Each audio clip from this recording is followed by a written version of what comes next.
की या महाभारताला विस्तार फार जास्त आहे. 1 लाखाहून अधिक श्लोक असल्यामुळे श्रीमद भागवताचे 18,000 श्लोक, वाल्मिकी रामायणाचे 24,000 श्लोक आणि महाभारताचे 1 लाखाहून अधिक श्लोक. आणि याच्यामुळे इतका मोठा ग्रंथ पाहिला, जाडजूड नुसता एकच नव्हे तर अनेक खंड तो पाहिला की आपल्याला एक गोष्ट लक्षात लगेच येते की हा फक्त नमस्कार करण्यापुरता आणि फूल वाहण्यापुरताच ग्रंथ आहे, याच्या नादी लागण्यासारखा काही हा नाही, असं सामान्यतः सहजपणे वाटून जात. आणि त्यामुळे तिकडे सामान्यतः कोणी वळत नाही. त्यातही आणखी काही भ्रम आपल्या डोक्यात घालून देण्यात आलेत की महाभारत ऐकू नये म्हणतात. आणि म्हणतात असंच म्हणत असतात बरं का, माझ्या इकडच्या साईडला हेच नेहमी असं म्हणतात की महाभारत ऐकू नये, असं म्हणतात की महाभारत वाचू नये. अहो नुसतं असंच नाही, महाभारत घरात सुद्धा ठेवू नये.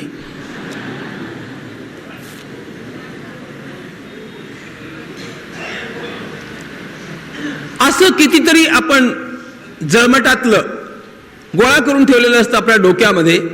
उलट गमतीची गोष्ट ही आहे, महाभारतामध्ये महाभारतकार म्हणतात की ज्याला आपल्या जीवनामध्ये निरंतर यश प्राप्त करून घ्यायचं असेल त्यानं महाभारत आपल्या घरामध्ये ठेवावं, त्याला यशच यश मिळत जाईल. भारतम भवने यस्य तस्य हस्तगतो जयः. ज्याच्या घरात महाभारत त्याच्या हातात जय. या ग्रंथाचं मूळ नावच जय असं आहे. जयो नामे इतिहासोयम, हा जय नावाचा इतिहास आहे. आणि म्हणून विजय प्राप्ती करता प्रत्येक राजानं, प्रत्येक क्षत्रियानं याचं श्रवण करावं असं सांगण्यात आलं. मग या महाभारताच्या श्रवणानं वैश्यांना धनसमृद्धी मिळते, उत्तम पुत्राचा जन्म होतो, आदी त्याची फलश्रुती, ते सगळं सांगत बसण्याचं हे स्थळ नाही. पण मुळात मानवी जीवनात यश प्राप्त करण्याकरता या ग्रंथाचा सर्वात अधिक उपयोग आहे. आणि हे आपण केव्हाही जेव्हा आपण महाभारत वाचू लागाल, त्याचं परिशीलन करू लागाल, तेव्हा तुमच्या लक्षात येईल की हा ग्रंथ आपण इतके दिवस आधी का नाही ऐकला, हा किती उपयोगी ग्रंथ आहे. गेल्या 10-12 वर्षापासून मी महाभारत सांगण्याचा सपाटा लावला आणि त्याचा परिणाम असा व्हायला लागला की लोकांना सारखं असं वाटतंय की हा ग्रंथ आम्हाला तुम्ही आधी का नाही सांगितला. अरे म्हटलं मी आत्ता सुद्धा तुम्ही ऐकावं एवढ्याकरता मला इतका प्रयत्न करावा लागला, तेव्हा तुमची मनस्थिती बनली आहे ऐकण्याची. मानवी जीवनातले उपयोगी विचार जितके महाभारतात मिळतात तितके अन्यत्र मिळत नाही. आपल्या लोकांना सामान्यतः सहजपणे असं वाटून जातं की महाभारत म्हणजे काय, कौरव पांडवांची कथा. महाभारत ही कौरव पांडवांची कथा आहे, हे सत्य आहे. पण कौरव पांडवांच्या कथेची सरिता महाभारतामध्ये अशा प्रदेशातून वाहत जाते की त्यामध्ये इतकी मोठमोठी महारण्य लागतात उपदेशाची की त्याच्या गांभीर्यापुढे नतमस्तक व्हावं. कुणालाही एखादं गंभीर ज्ञान किंवा एखादं गंभीर प्रकरण वाचायचं असेल त्यानं महाभारतातलं सणसुजातीय पर्व वाचावं, म्हणजे त्याच्या लक्षात येईल महाभारतकारांची चिंतनशीलता किती गहरी आहे. आणि या अनेक उपदेशांच्या महारण्यांच्या सोबत ही सरिता आणखी वाहत जाते. ही अत्यंत मनोज्ञ सुंदर अशा प्रकारच्या अनेक उपवनांच्या मधनं नलदमयंती उपाख्यान, सावित्री सत्यवान उपाख्यान, ही अशा प्रकारची उपाख्यान आहे. जगातल्या अत्यंत थोर साहित्यिकांनी ज्यांचे गोडवे गावे आणि अशा प्रकारचं साहित्य आम्हाला निर्माण करता येत नाही असं म्हणावं, हे सगळं महाभारतामध्ये मिळतं. आणि त्याचा परिणाम काय होत असे, त्याचा परिणाम हा होत असे की महाभारताचं श्रवण करता करता त्या कथेच्या अनुषंगानं श्रोता आपोआप हा उपदेश ऐकत असे, ही आख्यानं ऐकत असे, त्याला इतिहास कळत असे, त्याचं मनोरंजनही होत असे आणि सोबतच त्याला खूप उत्तम उपदेश आपोआपच मिळत असे. आणि त्यामुळे या ग्रंथाचा श्रोता हा प्रगल्भ बुद्धीचा होईल असं जे भगवान वेदव्यासांनी म्हटलं ते आपणाला सार्थ झालेलं दिसतं. हा उपजीव्य ग्रंथ आहे. आपण आपल्या सगळ्या सांस्कृतिक किंवा वाङ्मयीन परंपरेकडे बघा, म्हणजे लक्षात येईल महाभारतकारांनी इतक्या प्रकारची आख्यानं उपाख्यानं आणि त्यांची बीजे देऊन टाकली आहेत की त्याच्यातला एक एक छोटा प्लॉट घेऊन एकेका मोठमोठ्या लेखकानं आपलं चांगलं नाटक किंवा महाकाव्य विस्तारून टाकलेलं आहे. नवीन स्वयं बीज निर्माण करणं फार कठीण आहे. पण महाभारतकारणी अशा प्रकारची इतकी बीज देऊन टाकलेली आहेत की त्याच्यावरती मग ते कालिदास असोत, ते टागोर असोत, ते वि स खांडेकर असोत किंवा या प्रत्येकानं आपले प्लॉट्स घेतले आहेत ते महाभारतातनं. म्हणजे महाभारत ही एक नर्सरी आहे. त्या ठिकाणी एक छोटंसं रोपटं त्यांनी वाढवलं, मग एकानं ते उचलून आपल्या उद्यानात आणलं आणि त्याची वाढ इकडे केली. पण मुळातलं ते निर्माण केलं ते भगवान वेदव्यासांच्या प्रतिमेनं केलं. म्हणून वेदव्यास हे साहित्यिक नाहीत, ते साहित्यिकांचेही साहित्यिक आहेत. अशा प्रकारचा अत्यंत मोठा मान त्यांना जगामध्ये आपण काय द्यावा, पण तो टागोरांनी दिला. एकदा टागोरांना असा प्रश्न विचारण्यात आला की जगातला सगळ्यात मोठा साहित्यिक कोण, शेक्सपियर की कालिदास? अशाच प्रकारची चर्चा सामान्यतः असते. आणि त्यामुळे जेव्हा टागोरांना विचारण्यात आलं की शेक्सपियर की कालिदास या दोघांच्या पैकी जगातला सर्वात मोठा साहित्यिक कोण, टागोरांनी उत्तर दिलं नायदर, दोन्ही पण नाही. विचारणारा बुचकळ्यात पडला. ते विचारलं मग कोण? टागोरांनी सांगितलं माझ्या दृष्टीनं जगातला सर्वश्रेष्ठ साहित्यिक म्हणजे भगवान वेदव्यास आहेत. आणि विचार केल्यानंतर ही गोष्ट कशी पटते बघा. शेक्सपियरची नाटकं अत्यंत श्रेष्ठ आहेत, कालिदासाचं काव्य अत्यंत श्रेष्ठ आहे, याबद्दल शंकाच नाही. ते दोघेही आपापल्या क्षेत्रातले उत्तुंग आहेत. पण या दोघांनी मिळून जितकी पात्र रंगवलेली आहेत त्यापेक्षा कितीतरी अधिक पात्र एकट्या भगवान वेदव्यासांनी महाभारतामध्ये रंगवून ठेवलेली आहेत. इतक्या पात्रांना अशा प्रकारे रंगविणारा दुसरा कोणीही साहित्यिक आपल्याला दिसत नाही. बरं, ही जी पात्र आहेत ही सामान्य पात्र नाहीत, ही अमर पात्र आहेत. अमर पात्र याचा अर्थ असा, दुर्योधन तेव्हाच होऊन गेला असं नाही. आज सुद्धा कधी कधी आपण एकटे बसलो की आपल्याला वाटतं दुर्योधन माझ्यामध्ये पण आहे. केव्हा केव्हा पुष्कळ वेळेला चुकून का होईना आपल्याला असं वाटतं की दुर्योधन तिकडे आहे, मी धर्मराज आहे. पण केव्हा केव्हा एकट्याला आपल्याला असंही कन्फेशन द्यायला हरकत वाटत नाही की मी कधी कधी धर्मराज असतो खरा, पण सामान्यतः मी शकुनी मामासारखाच वागतो. दुर्योधन असेल, शकुनी असेल, धर्मराज असेल, भीष्म असतील, या सगळ्या प्रवृत्ती आहे. या प्रवृत्तींचा हा इतिहास आहे. आणि म्हणून महाभारत हे एक सनातन काव्य आहे. हा एक सनातन इतिहास आहे. तो नुसता इतिहास नाहीये, it is philosophy of history. हे आपल्या लक्षात यायला हवं. ते इतिहासाचं दर्शन आहे. आणि त्यातून आपल्याला, आपण आताच ऐकलं की जो जो महाभारताचं चिंतन करेल त्याला यश मिळेल, त्याला विजय मिळेल. तो का मिळेल याचा जेव्हा मी विचार करत बसलो, एक गोष्ट लक्षात येते की महाभारतामध्ये जगातल्या सगळ्या स्वभावांचा परिचय आपल्याला होऊन जातो. असा कुठलाही स्वभाव आपल्याला दिसत नाही ज्याचं वर्णन महाभारतामध्ये नाही. चांगल्यातला चांगला, वाईटातला वाईट, आणि मग त्यांचे पर्सेंटेज बदलत चला. 99% चांगला, 90% चांगला, 80% चांगला, या सगळ्या पर्सेंटेज मध्ये सुद्धा आपल्याला सगळी व्यक्तिमत्व दिसतात. आणि महाभारतकारांचं वैशिष्ट्य आहे की त्यांनी आपल्याला हे व्यवस्थितपणे मांडून दाखवलं की एका परमात्म्याखेरीज जगामध्ये कुणीही पूर्ण नाही. वाईटातल्या वाईटामध्येही काहीतरी चांगुलपण असतं आणि चांगल्यातल्या चांगल्या माणसाकडनंही काही चुका होऊ शकतात. या दोन्ही गोष्टी आधी लक्षात घेणं फार आवश्यक आहे. 100% चांगलं देयर इज नथिंग, 100% वाईट असं काहीच नाही. आणि त्यामुळे हे जग म्हणजे चांगल्या वाईटाचं मिश्रण आहे. आता चांगलं किती आणि वाईट किती याची टक्केवारी आपली बदलत जाते. ती बदलण्याकरता तर आपण अशा प्रकारच्या कार्यक्रमांच्या मधनं येतो की एक बाजू कमी व्हावी, दुसरी बाजू जरा वाढावी, एवढ्याकरताच हे सगळे उपक्रम असतात. पण ही टक्केवारी बदलू शकते. पण ही अशा प्रकारची सगळ्या स्वभावांची ओळख जीवनात होणं फार आवश्यक असतं. महाभारतकारांनी सगळ्या प्रकारची पात्र आपल्या समोर ठेवली. इतकंच नव्हे तर महाभारतकारांनी सगळ्या प्रकारच्या मानवीय परिस्थितीचे गुंतागुंत्याचे प्रसंग आपल्या समोर ठेवले. All complications of human life. मानवी जीवनामध्ये किती गुंता निर्माण होऊ शकतो. आता खरोखर एक कर्णाचं उदाहरण घेतलं तर कसा गुंताळा आहे. त्यात दोष कुणाचा आहे? कुंतीचा दोष म्हणावा, कर्णाचा दोष म्हणावा, कोणाचा दोष म्हणावा? शेवटी कर्णाचा जातो तो. पण एका महापुरुषाशी तुलना करत असताना कर्णाचे दोष आपल्याला दिसतात.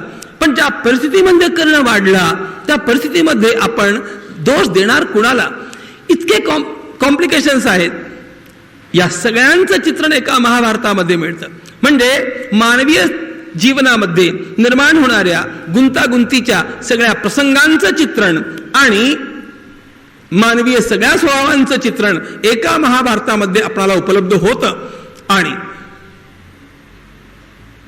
या सगळ्या व्यक्तींचा एकमेकांशी झालेला संघर्ष आणि त्यातून निष्पन्न झालेलं जे काही त्याचा विचार करत असताना आपोआप आपल्या मेंदूला एक विशिष्ट वळण लागतं. कुठल्या स्वभावाच्या लोकांशी कसं आपण वागावं हे आपल्याला कळू लागतं. आणि म्हणून मी एक इंग्रजी शब्द वापरत असतो की महाभारत काय आहे. Mahabharata it's a brainstorming programme of भगवान वेदव्यास. भगवान वेदव्यासांनी हा एक ब्रेन स्टॉर्मिंग प्रोग्राम आपल्याला देऊन टाकला. म्हणजे अशा प्रकारच्या सगळ्या गोष्टी ऐकत असताना आपल्याला त्या जुन्या दुर्योधनाशी काही मतलब नाही, त्या भीष्मांशी काही मतलब नसेल, त्या शकुनीशी आणि त्या कर्णाशी पण काही आपल्याला संबंध नसेल. पण ते शकुनी आणि ते दुर्योधन आणि ते कर्ण जेव्हा आपल्या समोर येतात या इहलोकामध्ये आपल्या रोजच्या जीवनामध्ये, तेव्हा त्यांच्याशी कसं वागावं हे नीट आपल्याला लगेच उमगून घ्यायचं असेल तर महाभारतातलं ते आपल्या डोक्यामध्ये फीड केलेलं ब्रेन स्टॉर्मिंग प्रोग्राम जर असेल तर आपल्याला पटकन कुणाशी कसं वागावं हे कळतं. तत्काळ योग्य निर्णय घेण्यावरती माणसाच्या जीवनातलं यश अवलंबून असतं. तात्काळ आणि योग्य निर्णय घेण्यावरती माणसाच्या जीवनातलं यश अवलंबून असतं. तात्काळ आणि योग्य निर्णय घेण्याची क्षमता विकसित करण्याकरता महाभारता इतका दुसरा उपयोगी ग्रंथ नाही. आणि म्हणून जो महाभारताचं चिंतन करेल त्याला कुठल्याही परिस्थितीवरती विजय मिळवता येईल. हे सरळ त्याचं गणित आहे. आणि म्हणून महाभारताचं चिंतन आपल्या देशामध्ये प्राचीन काळापासून चालत आलं. या गेल्या काही दिवसांच्या मध्ये लोक त्याला विसरले असतील. पण आपण जर छत्रपती शिवाजी महाराजांच्या जीवनाकडे पाहिलं तर त्यांनी काय अभ्यास केला होता. त्यांनी स्वतः कुठलं कॉलेज कुठलं विद्यालय बघितलं होतं ते त्यातलं काही शिकले नाहीत. पण हा शिवबा जिजाऊ मातांच्या सोबत महाभारताचे धडे घेतो, महाभारताचं श्रवण करतो. आणि एका महाभारताचं श्रवण केल्यामुळे छत्रपती शिवाजी महाराजांना नेहमी योग्य निर्णय त्वरित कसा घ्यावा हे तात्काळ उमगे. आणि म्हणून मला कधी कधी असं वाटतं, मी जेव्हा तुलना करतो या व्यक्तिमत्वांची तेव्हा असं सारखं वाटतं की भगवान श्रीकृष्णांना उभ्या इतिहासामध्ये एकच शिष्य योग्य असा मिळाला आणि तो म्हणजे छत्रपती शिवाजी महाराज. छत्रपती शिवाजी महाराजांच्या मनाच्या आणि बुद्धीच्या जडणघडणीमध्ये महाभारताचा सिंहाचा वाटा आहे. म्हणून महाभारताचं प्रॉडक्ट काय असा प्रश्न विचारला तर सर शिवाजी महाराज असं उत्तर आपल्या मुखात नाही यावं. आपापल्या घरांच्या मधनं शिवाजी महाराज जन्माला यावेत असं ज्याला वाटत असेल त्यानं महाभारताची कास धरावी, महाभारताचं चिंतन करावं. आणि हे मी उगाच सांगत नाही.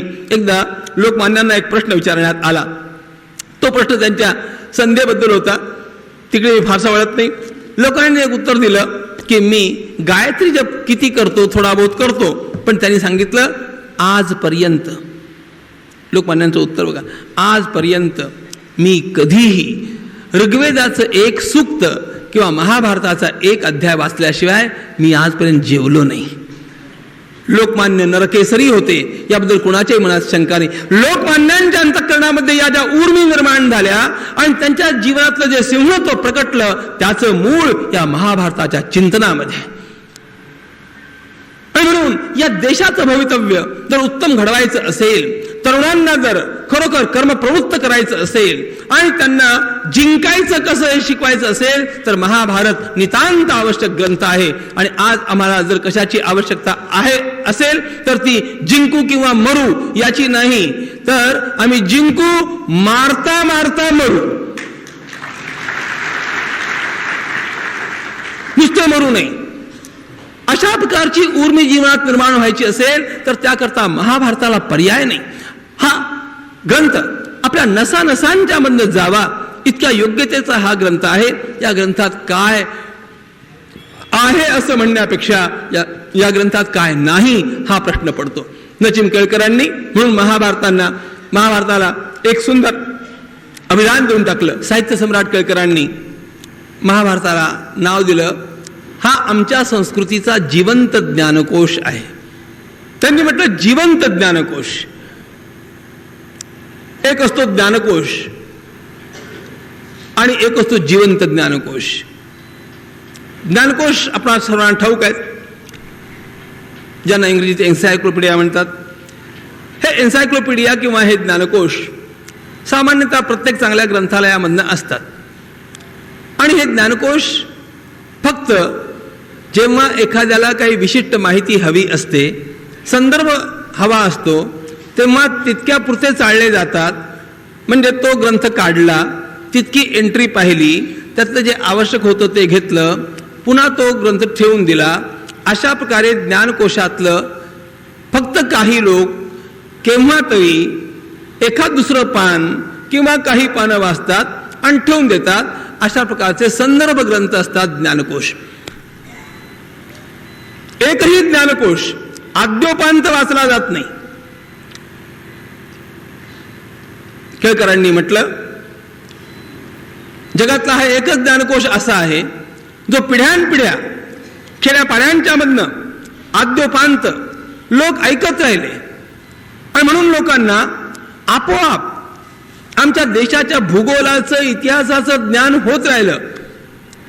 हे बघा, प्रसार माध्यम आधी नव्हती, इतकी प्रचाराची साधनं नव्हती, संपर्काची साधनं नव्हती.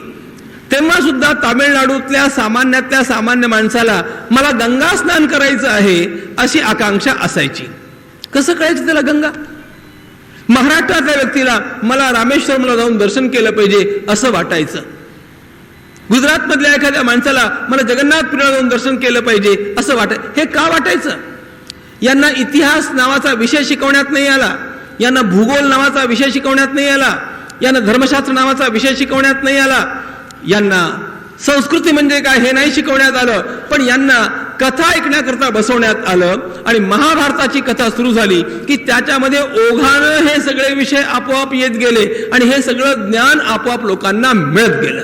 म्हणजे हा अशा प्रकारचा ज्ञानकोश आहे की ज्याचं श्रवण शतकानुशतक इथला समाज दूरवरती करत राहिला. आणि त्यामुळे लोकांना आपोआप या देशाचा इतिहास, भूगोल सगळं काही कळत गेलं. आजही आपण जरा महाभारताकडे बघितलं तर लक्षात येईल आपणाला आपल्या देशाचा इतिहास तेव्हा कसा होता, किती